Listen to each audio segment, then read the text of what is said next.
Hello everyone, welcome to the speed up education. दोस्तों, speed up education के platform में आप सभी का स्वागत है। दोस्तों, एवरीथिंग इज इजी मेरे दोस्तों एक बात बताना चाहता हूं कि हम लोगों ने एसएससी के मैथमेटिक्स में किरण पब्लिकेशन की बुक का सोल्यूशन स्टार्ट किया है और जिसमें सबसे पहले टॉपिक को सिलेक्ट किया वो ज्योमेट्री का टॉपिक है और ज्योमेट्री का टाइप 1 कंप्लीट कर चुके हैं, जिसमें इक्विलेटरल ट्रायंगल से रिलेटेड जितने भी क्वेश्चन है अराउंड वहाँ पे 40 क्वेश्चंस के अराउंड थे, वो हमने पूरे सॉल्व कर लिए। अब टाइप 2 आ गए जो कि आइसोसेलेस से रिलेटेड टाइप 2 है। जैसा जैसा किताब में पैटर्न दे रखा उसी के अकॉर्डिंग मैं क्वेश्चन सॉल्व करा रहा हूँ। अपने मन से कोई भी क्वेश्चन नहीं, आप बुक के क्वेश्चन को मिला सकते हैं और ये सॉल्व कराते टाइम मैं क्वेश्चन पर ही आपको कॉन्सेप्ट बताता हुआ चल रहा हूँ। ये स्ट्रेटेजी है कि क्वेश्चन कॉन्सेप्ट को डिस्कस करेंगे पैरेलली। और दोस्तों, मैं अनअकैडमी में प्लस एजुकेटर हूँ, तो आप मुझे अनअकैडमी पर ज्वाइन कर सकते हैं। वहाँ पर आप मेरे कोर्सेज को ज्वाइन कर सकते हैं। अभी अर्थमेटिक का कोर्स स्टार्ट हुआ 7 जुलाई से और 7 तारीख से ही एडवांस का कोर्स भी स्टार्ट हो रहा है। ठीक है, तो इस कोर्स को ज्वाइन करने के लिए आपको कोड यूज़ करना पड़ेगा रजत YT10। अगर आप फ्री पेड कोर्स ज्वाइन करना चाहते हैं तो आपको ये रजत YT10 ज्वाइन कर सकते हैं। और अगर आप फ्री कोड को वहाँ पे अनलॉक करना चाहते हैं, कोई भी क्लासेस फ्री देखना चाहते हैं, हमारी रिकॉर्डेड देखना चाहते हैं, तो आप इस कोड का इस्तेमाल करें। पूरे अनअकैडमी में किसी भी तरह के एग्जाम को देख सकते हैं, किसी भी तरह के एजुकेटर के कंटेंट को आप देख सकते हैं, इस कोड का इस्तेमाल कर सकते हैं। तो join the Unacademy, join the my classes. अब हम लोग स्टार्ट करते हैं आइसोसेलेस ट्रायंगल के बारे में। ठीक है पार्ट 2 है। कह रहा है कि ABC एक एन आइसोसेलेस ट्रायंगल है with angle C 90 degree, AC बराबर 5 है और AB बराबर क्या होगा। हम आपको सबसे पहले आइसोसेलेस ट्रायंगल के बारे में एक इन्फॉर्मेशन देता हूँ। आइसोसेलेस ट्रायंगल होता क्या है थोड़ा बताते हैं, बेसिक बातें, फिर क्वेश्चन को स्टार्ट करते हैं। देखिए, ये एक ट्रायंगल बनाया मैंने, त्रिभुज। ये एक त्रिभुज है, ये A है, ये B है और ये C है। त्रिभुज ABC बनाया। आइसोसेलेस ट्रायंगल की दो भुजाएं बराबर होती है। ऐसा ट्रायंगल जिसकी दो साइड बराबर हो, यानी अगर ये साइड A है, ये साइड A है, तो ये साइड B है। यानी यहाँ पर क्या हुआ, AB बराबर AC और ये A हो गया। जिस भी ट्रायंगल की दो साइड बराबर होती है उसको हम आइसोसेलेस ट्रायंगल कहते हैं। ओके हमने क्या करा, साइड वर्टेक्स A से वर्टेक्स A से साइड BC पर परपेंडिकुलर ड्रॉ किया। वर्टेक्स A से यानी कि शीर्ष A से BC भुजा पर लंब डाला। वर्टेक्स A से BC भुजा पर मैंने लंब डाला, ये लंब है 90 डिग्री लंब डाला बेटा। तो जब हमने इस पे वर्टेक्स A से साइड BC पर हमने लंब ड्रॉ किया हुआ। अगर मेरे दोस्त ये एंगल थीटा है, अगर ये दोस्त एंगल थीटा है, ये एंगल 90 है, तो ये वाला एंगल 90 माइनस थीटा हो गया। ये एंगल 90 माइनस थीटा हो गया, ये भी थीटा है। अब एक प्रॉपर्टी है, अभी आप जान लीजिए, लेकिन जब मैं आगे क्वेश्चंस डिस्कस करूंगा उसके रिगार्डिंग तो उस प्रॉपर्टी के बारे में बताऊंगा। एक प्रॉपर्टी होती है, उसका नाम होता है RHS प्रॉपर्टी। RHS प्रॉपर्टी का मतलब होता है राइट एंगल हाइपोटेन्यूज साइड। मैं लिख देता हूँ राइट एंगल हाइपोटेन्यूज साइड बोलते हैं। अगर ये RHS प्रॉपर्टी कहीं पर भी किसी ट्रायंगल में लगती है तो जो दो ट्रायंगल के बीच में RHS प्रॉपर्टी लग रही होती है उन दोनों ट्रायंगल को कॉन्ग्रुएंट ट्रायंगल कहा जाता है, यानी समवाक सम त्रिभुज कहा जाता है। समवाक सम त्रिभुज क्या होते हैं, जितने भी समवाक सम त्रिभुज होते हैं वो सारे सिमिलर होते हैं। ठीक है, तो every congruent are the similar triangle. तो वो सिमिलरिटी और कॉन्ग्रुएंसी वाला कॉन्सेप्ट होता है जहाँ पर किसी भी त्रिभुज के दो कोण बराबर हो तो उस ऐसे त्रिभुज को हम लोग सिमिलर ट्रायंगल कहते हैं। अगर दो एंगल किसी भी त्रिभुज के दो कोण बराबर है तो उन्हें सिमिलर कहते हैं। अगर दो कोण के साथ करस्पॉन्डिंग साइड का रेशियो भी सेम है तो उन्हें कॉन्ग्रुएंट ट्रायंगल कहा जाता है। तो अब हम राइट एंगल हाइपोटेन्यूज साइड का कॉन्सेप्ट समझे।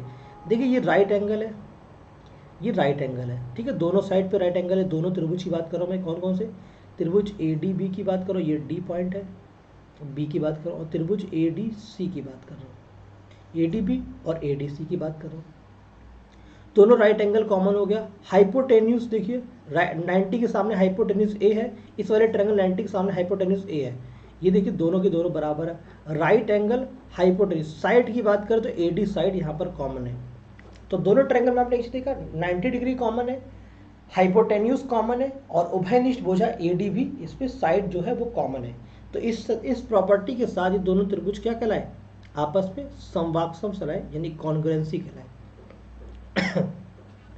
जब कोई दो त्रिभुज कॉन्ग्रुएंट होते हैं तो उनके करस्पॉन्डिंग साइड का रेशियो सेम होता है, करस्पॉन्डिंग एंगल का करस्पॉन्डिंग साइड का रेशियो सेम होता है। अगर ये एंगल 90 माइनस थीटा है मेरे भाई, ये एंगल 90, ध्यान से देखो, ये 90 हो गया और ये ए वाला हो गया, इसके सामने की साइड हो गई, ये 90 हो गई ये। अब देखो बेटा, ये वाली जो साइड है वो कॉमन है, ये थीटा एंगल के सामने है तो ये भी एंगल थीटा होगा, क्योंकि करस्पॉन्डिंग साइड का रेशियो सेम होगा।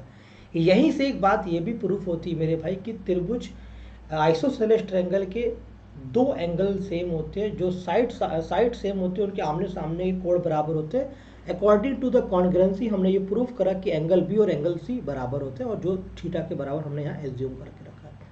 जो हम लोग पढ़ते आते थे, रट्टाफिकेशन करते थे, तो वो आज जाके यहाँ पर ये क्लियर हुआ कि ये दो एंगल बराबर क्यों होते हैं। जब ये थीटा, ये 90 तो ये भी 90 माइनस थीटा होगा। अब दोस्त ये 90 माइनस थीटा है, ये भी 90 माइनस थीटा है। जब कोई भी लाइन दो एंगल के बीच में एक ऐसी लाइन खींचे जो दो बराबर बराबर कोण बांटती है, उसको हम एंगल बाइसेक्टर कहते हैं। यानी जो ये एडी लाइन है, ये क्या है, एक एंगल बाइसेक्टर है। कलर चेंज कर लेता हूँ, ये एंगल बाइसेक्टर है। एंगल बाइसेक्टर यानी कोण द्विभाजक है। और हमने एडी क्या डाला था, लंब खींचा गया था, परपेंडिकुलर था, ये परपेंडिकुलर का सिंबल बना दिया, और यही एबीसी की हाइट थी, और यही एक एल्टीट्यूड भी था, एल्टीट्यूड था एडी। अब देखिए, करस्पॉन्डिंग एंगल के सामने साइड का रेशियो, ये 90 माइनस थीटा के सामने ये वाली साइड, और ये 90 माइनस थीटा के सामने ये वाली साइड बराबर होगी। अगर ये बराबर होगी तो ये b/2 होगी, ये भी b/2 होगी। तो 90 माइनस, जब ये b/2 होगी तो ये लाइन माध्यिका होगी, एडी क्या होगी, माध्यिका होगी। माध्यिका वो लाइन होती है, मीडियन वो लाइन होती है, किसी भी साइड से, उसके मिड पॉइंट से, किसी भी साइड के मिड पॉइंट से अपोजिट वर्टेक्स पर जो लाइन खींची जाती है उसी को माध्यिका कहते हैं। यही एडी अब क्या होगी, हमारी माध्यिका भी होगी इस सवाल डायग्राम की, यही एडी मीडियन हो गया। मैंने लास्ट क्लास में बताया था कि परपेंडिकुलर बाइसेक्टर क्या होता है, किसी साइड पर परपेंडिकुलर हो और साइड को दो इक्वल पार्ट में बाइसेक्ट करे, उसे परपेंडिकुलर बाइसेक्टर कहा जाता है। तो ये परपेंडिकुलर बाइसेक्टर भी हुआ एडी, ये लाइन क्या, परपेंडिकुलर बाइसेक्टर। तो ये एडी लाइन ही राइट एंगल, आइसोसेलेस ट्रायंगल में एंगल बाइसेक्टर होती है, परपेंडिकुलर होती है, एल्टीट्यूड होती है, हाइट होती है, मीडियन होती है, और परपेंडिकुलर बाइसेक्टर होती है। पहले बात तो हमने बेसिक पॉइंट समझा। अगर मैं अब दूसरे पॉइंट की तरफ आऊँ, जो ट्रायंगल के, किसी भी ट्रायंगल के 4 सेंटर होते हैं, ऑर्थो सेंटर, इन सेंटर, सर्कम सेंटर और सेंट्रॉइड। लास्ट क्लासेस में हमने देखा था कि राइट इक्विलेटरल ट्रायंगल एकमात्र ऐसा ट्रायंगल होता है जहां पर एक ही पॉइंट पर ये चारों सेंटर कोइंसाइड करते हैं, यानी एक ही पॉइंट पर चारों सेंटर्स होते हैं। आइसोसेलेस एकमात्र ट्रायंगल है जिसमें चारों सेंटर एक लाइन पर होते हैं। आइए बता दें आपको कैसे। देखो भाई, इन सेंटर जो होता है, इन सेंटर यानी कि जिसको अंतः केंद्र कहा जाता है, वो एंगल बाइसेक्टर के इंटरसेक्टिंग पॉइंट को कहा जाता है। जब त्रिभुज के 3 एंगल बाइसेक्टर जहां पर इंटरसेक्ट करते हैं, उसी पॉइंट को इन सेंटर कहा जाता है।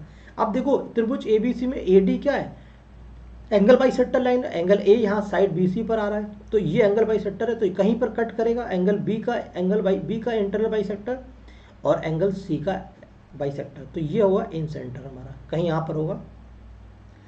जब परपेंडिकुलर या हाइट या एल्टीट्यूड किसी भी त्रिभुज के तीनों जहां पर इंटरसेक्ट करते हैं, उस पॉइंट को हम लोग ऑर्थो सेंटर कहते हैं, यानी यहाँ पे कहीं ऑर्थो सेंटर पड़ेगा। जब कभी परपेंडिकुलर बाइसेक्टर, जिसको कोण समद्विभाजक कहा जाता है, ठीक है, लंब समद्विभाजक कहा जाता है, वो जहां पर तीनों कट करते हैं, उस पॉइंट को हम लोग सर्कम सेंटर कहते हैं। यहाँ पे कहीं सर्कम सेंटर पड़ेगा ओ।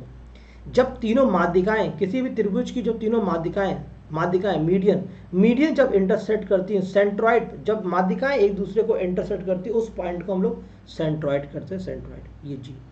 तो इक्विलेटरल ट्रायंगल में चारों सेंटर एक ही पॉइंट पर थे, आइसोसेलेस ट्रायंगल में चारों सेंटर एक ही लाइन पर पड़ते हैं। ये बात थी आपकी आइसोसेलेस ट्रायंगल की। और एक पॉइंट समझते हैं आइसोसेलेस के ऊपर, आइए। अभी हमने देखा था ये एडी लंब डाला था यहाँ पर, जब हमने एडी परपेंडिकुलर ड्रॉ किया था, ये डी था, ये बी था, और ये सी था, और ये ए था, और ये परपेंडिकुलर था। ये साइड हमने ए मानी थी, ये एंगल दोनों बराबर थे, थीटा थीटा, और आपने देखा इसको बराबर बाइसेक्ट किया था, तो ये b/2, ये b/2, और ये कंप्लीट बी थी। तो अगर हम यहाँ पे हाइपोटेन्यूज लगाएं, यानी यहाँ पे पाइथागोरस लगाएं, त्रिभुज ए डी सी में पाइथागोरस लगाएं, क्यों लगाना चाहते हैं? क्योंकि हम ए डी निकालना चाहते हैं, ट्रायंगल की हाइट निकालना चाहते हैं। तो क्या होगा, हाइपोटेन्यूज का स्क्वायर बराबर बेस का स्क्वायर प्लस परपेंडिकुलर का स्क्वायर, यानी ए डी का स्क्वायर। ए डी यानी ये हाइट के बराबर मान लिया, ए डी बराबर एच लिख देंगे, यानी एच स्क्वायर बराबर क्या होगा, ए स्क्वायर माइनस का बी स्क्वायर अपॉन 4। तो हाइट कितनी आ गई, 4a स्क्वायर माइनस का बी स्क्वायर अपॉन 4, यानी का अंडर रूट लेंगे तो 2 आ जाएगा। ये height of the equilateral triangle, height of the isosceles triangle आ गई। ये आइसोसेलेस ट्रायंगल क्या है, हाइट है मेरे दोस्तों, क्या है, हाइट है। ये क्या है, height of the isosceles triangle है। ओके, सबको क्लियर है? ये height of the isosceles triangle है, हाइट 2। ये हाइट आ गई आइसोसेलेस ट्रायंगल की। अगर हम एरिया की बात करें, किसी भी त्रिभुज का क्षेत्रफल जो एरिया होता है वो हाफ बेस इंटू हाइट होता है। हाफ बेस इंटू हाइट क्या होता है, एरिया ऑफ द ट्रायंगल होता है मेरे भाई। अब हाफ बेस क्या है हमारा, बीसी बेस है, तो बीसी की वैल्यू बी मानी साइड। हाइट क्या, एडी, एडी कितना निकाला हमने, अभी निकाला, under root 4a square minus B square upon 2, minus का बी है केवल, ठीक है। ओके, तो ये मल्टीप्लाई कर देंगे तो एरिया कितना आ जाएगा, हाफ हाफ यानी B upon 4 under root 4a square minus B square क्या है, h बराबर क्या है, 4a स्क्वायर माइनस का B square, 4a square minus का बी स्क्वायर आ गया हाइट, और एरिया आ गया b upon 4 under root 4a square minus B square. ये आपकी ट्रायंगल का एरिया निकल आया, ठीक है। ये हो गया आपका आइसोसेलेस ट्रायंगल हो गया।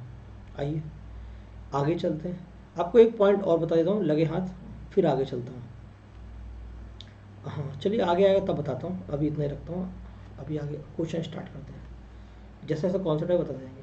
तो ये देखो त्रिभुज क्या है हमारा, आइसोसेलेस ट्रायंगल है, एंगल सी 90 डिग्री। अच्छा ओके, आ गया, पहले ही आ गया, बताना पड़ेगा इसका मतलब हमको। हमने आपको ये बताया अभी तक। अब बताते हैं एक राइट एंगल आइसोसेलेस क्या होता है।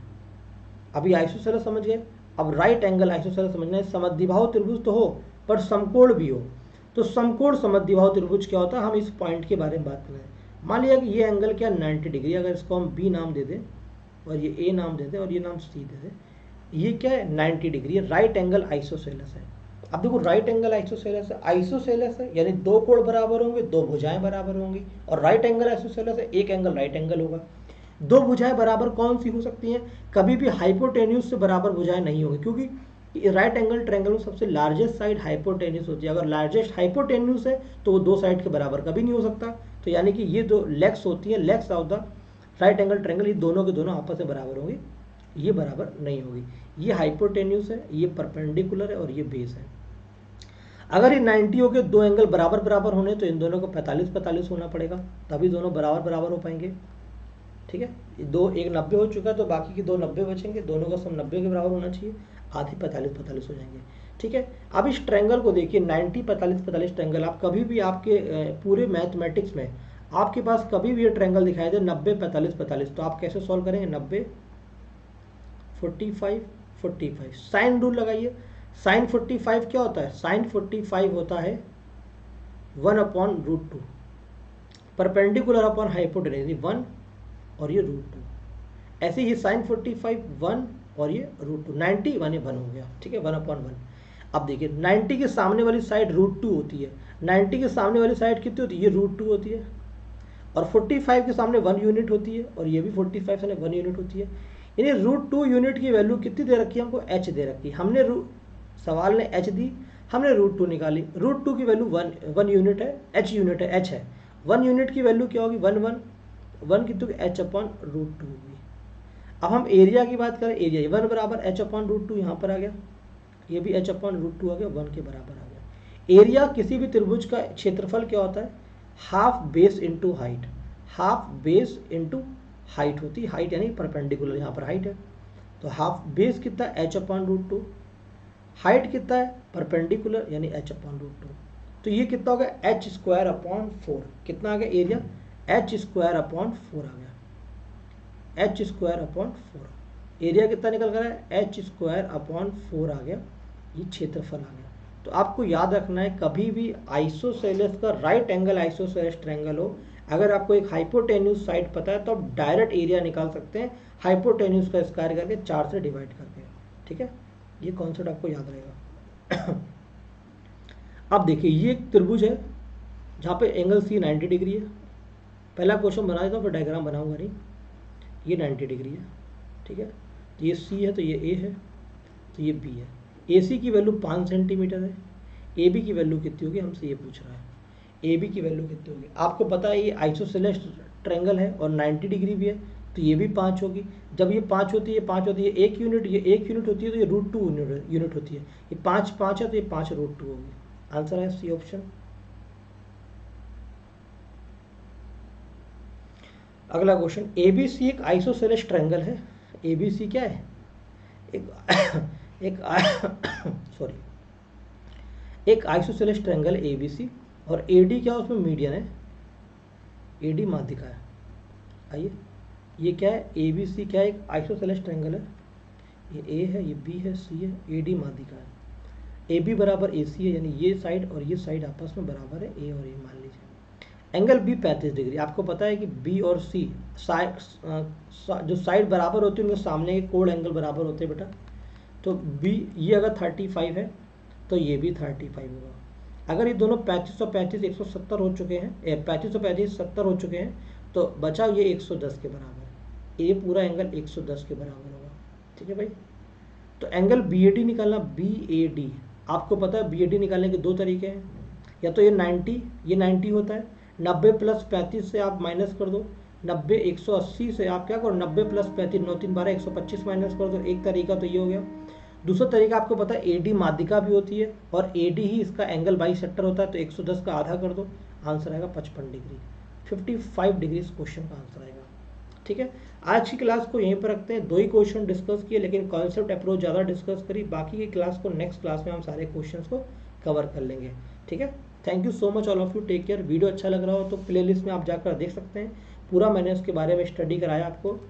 आप इसकी प्लेलिस्ट जाकर चेक कर सकते हैं। किसकी प्लेलिस्ट चेक करेंगे, इस किरण के मैथ के नाम से प्लेलिस्ट बनाइए, इसे चेक करिए और अपने दोस्तों को भी रिकमेंड करिए अगर आपको ये क्लासेस अच्छी लग रही है। Thank you so much all of you, take care. मिलते हैं नेक्स्ट क्लास में टाइप 2 को कंप्लीट करते हुए।